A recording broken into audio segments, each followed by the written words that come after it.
Right, the greenhouse is cleared. The only thing left are a few things that I'm overwintering in the greenhouse. All the old tomato pots and pepper pots etc. have gone, and they're in these two dialects. That one is full. This one is about 2/3 full. So they'll sit there over winter, and the worms will go in there and break down all the little bits of root and things. And by the time we need it, it's sort of April, May time, then it should be nicely composted.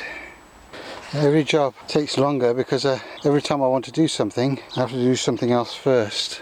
And I wanted to manure this rhubarb, but then I had to clear this whole area of brambles and weeds to actually clear it.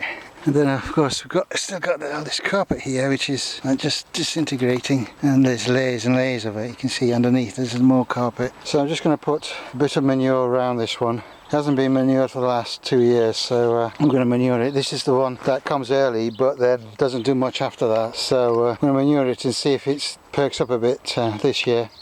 So that's it. Rhubarb, you don't want to cover the crown, so I'm just going to put some around the side of it.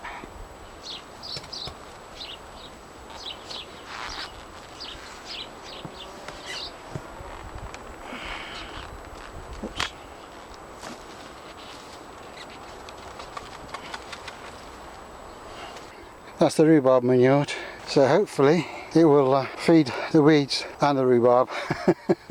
Yes, it will feed the weeds as well, and we should get a better crop out of it this year than we've had the last couple of years. But because it's close to this apple tree and there's all that mess back there, but that's on the other side of the fence, so once it gets covered with brambles and things, obviously it's not going to do well. But if I keep on top of the brambles and nettles this year, and it's had a good feed now, it should produce better next year. We'll see. And this is the second rhubarb done, all manured now. I may dig this up later this year once I know the other rhubarb is doing well, but it wouldn't hurt to manure it, and we'll get a good crop off it this year, and we'll take it out next year.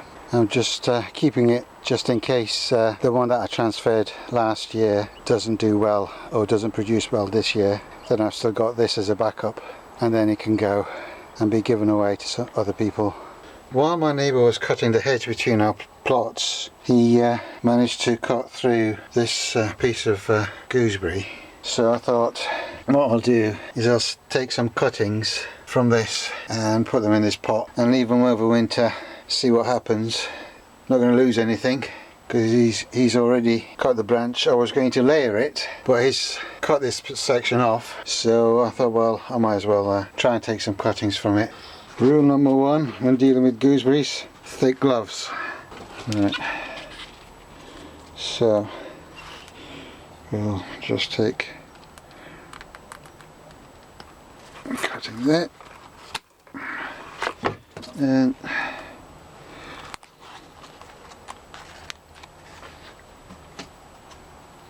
you can see it's actually green. And I'm not going to mess about with rooting hormones. Gooseberries don't really need it.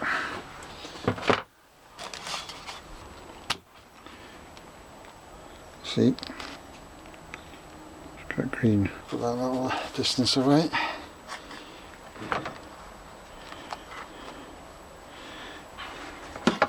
And all you do is just all around them. I'll give them water when I've finished it. Right. That's those gooseberries in. So what I'm going to do is just leave them over winter and see what they do in the spring.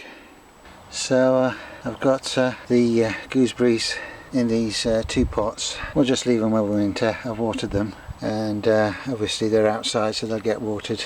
We'll see what happens in the spring. I've got a nice healthy fig plant here, and these are just leaves coming off it as it's shutting down for the winter. But I had some other people who wanted figs, and I'd still kept those cuttings just in case somebody wanted them.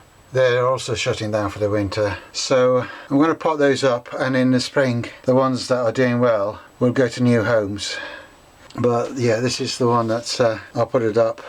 Still already white fly, sorry. Whitefly just will not quit. Soap sprays and things just haven't worked, so just waiting till winter kills them off, hopefully.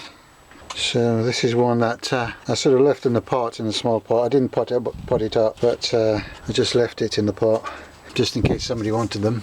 So let's have a look and see how it is. So it's been in that compost that had a lot of perlite in it. So let's take it out and see how it looks. Got some roots on it, so that's good news.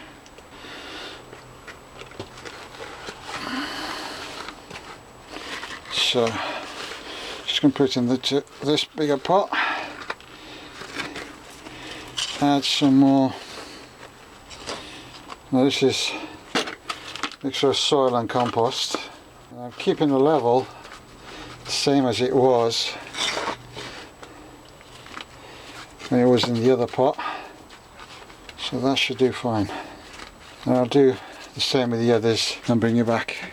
Right, the figs are all potted up, so that's the good one, and some of these are better than others, but we'll see what happens in the spring and decide which ones to keep, which ones to give away to people, and any that aren't doing well will just get composted.